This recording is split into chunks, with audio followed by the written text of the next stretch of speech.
ఈరోజు మనం అసలు అంగస్తంభన సమస్యలు ఎలా ఉంటాయి, అసలు అంగస్తంభన మీకు ఉందా లేదా, దానికి తీసుకోవాల్సిన జాగ్రత్తలు ఏంటి, దాని ట్రీట్మెంట్ ఏంటి, దాని గురించి డిస్కస్ చేస్తున్నాం.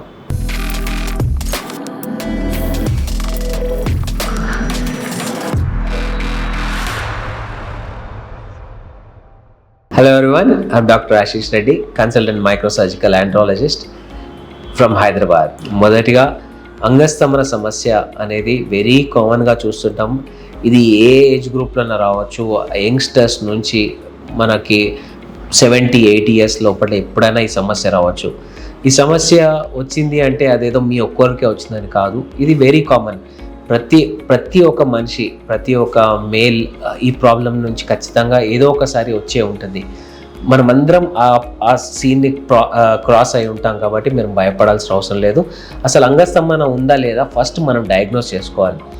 ఒక్కసారి మనం సెక్స్ చేయడం ఫ్లాప్ అయితే దానికి అది అంగస్తంభన ఉందని కాదు. చాలా వరకు మనుషులు చాలా వరకు అబ్బాయిలు ఎలా చేస్తుంటారంటే సెక్స్ చేయడానికి పోయినప్పుడు అంగస్తంభన వస్తుందా రాదా అనే భయంతోనే అంగస్తంభన రాకుండా అవుతుంది. ఎందుకంటే ఆ థాట్ ప్రాసెస్ ఉంటే, అంటే ఆ భయం ఉంటే మనకి ఎరెక్షన్స్లో డెఫినెట్లీ మీకు ప్రాబ్లమ్స్ వస్తాయి. ఒక్కసారి ఫెయిల్ అయితే ప్రతిసారి ఫెయిల్ అయినట్టు కాదు. మైండ్లోకి ఇలా తీసేయాలి, లాస్ట్ టైం ఫెయిల్ అయినా ఈసారి మళ్ళీ ఫెయిల్ అవుతా అనేది జరగదు. మీ మైండ్ ఫ్రీగా ఉంటే, ఆ మీకు సెక్స్ చేయాలనే కోరిక బలంగా ఉంటే మీకు ఎటువంటి ఇష్యూస్ రావు. సో అలా కూడా మీరు ట్రై చేశారు, 2-3 సార్లు ఫెయిల్ అయ్యారు. సో బేసిక్లీ మేము చేసే కామనెస్ట్ ఎగ్జామినేషన్స్ ఏముంటాయి, ఒక పేషెంట్ నా దగ్గరకు వచ్చిండు, పేషెంట్కి అంగస్తంభన సమస్య ఉంది. సో అలాంటి వాళ్ళకి మేము ఫస్ట్ బేసిక్ ఇన్వెస్టిగేషన్స్ చేస్తాం. ఒక్కసారి ఏమైనా హార్మోన్ లెవెల్లో ప్రాబ్లమ్స్ ఉన్నాయా, లేకపోతే జనరలీ బ్లడ్ ఫ్లోస్లోనే ఎక్కువ ప్రాబ్లమ్స్ వస్తాయి.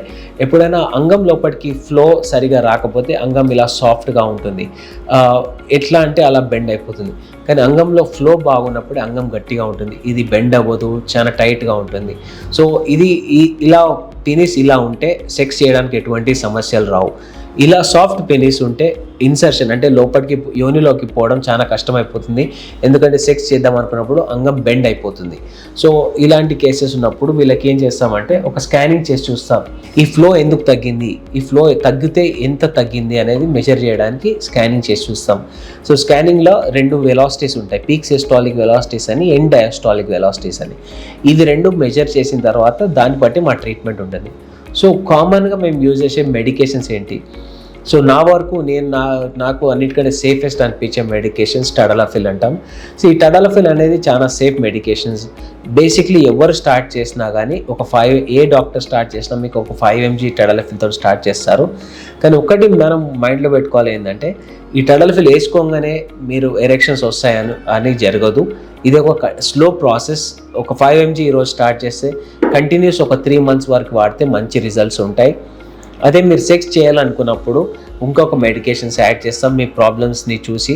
సో ఎరెక్షన్ ప్రాబ్లం అనేది ఎటువంటి సమస్య అయినా, ఎంత మేజర్గా ఉన్నా, ఎంత డేంజరస్గా మీకు అనిపిస్తున్నా, దానికి ట్రీట్మెంట్స్ చాలా ఈజీ ట్రీట్మెంట్స్ ఉంటాయి, చాలా సింపుల్ మెడికేషన్స్ ఉంటాయి. ఈ టడలాఫిల్ అనేది అబ్సల్యూట్లీ సేఫ్ మెడికేషన్స్. ఇంకా చాలామంది ఇది అపోహ పడుతుంటారు, టడలాఫిల్ అనేది శీఘ్రస్ఖలనానికి పనిచేయదు. శీఘ్రస్ఖలనానికి బేసిక్లీ మెడికేషన్స్ పెరాక్సిటిన్ కానీ డెపాక్సిటిన్ కానీ ఇలాంటి ఎటువంటి మెడికేషన్స్ తీసుకున్నా మీకు మంచి రిజల్ట్స్ వస్తాయి. మీకు ఈ ట్యాబ్లెట్స్ తీసుకున్న తర్వాత కూడా ప్రాబ్లం అనిపిస్తే ఖచ్చితంగా నా నంబర్కి ఒకసారి ఫోన్ చేయండి, లేకపోతే వచ్చి నన్ను కలవండి. Thank you so much.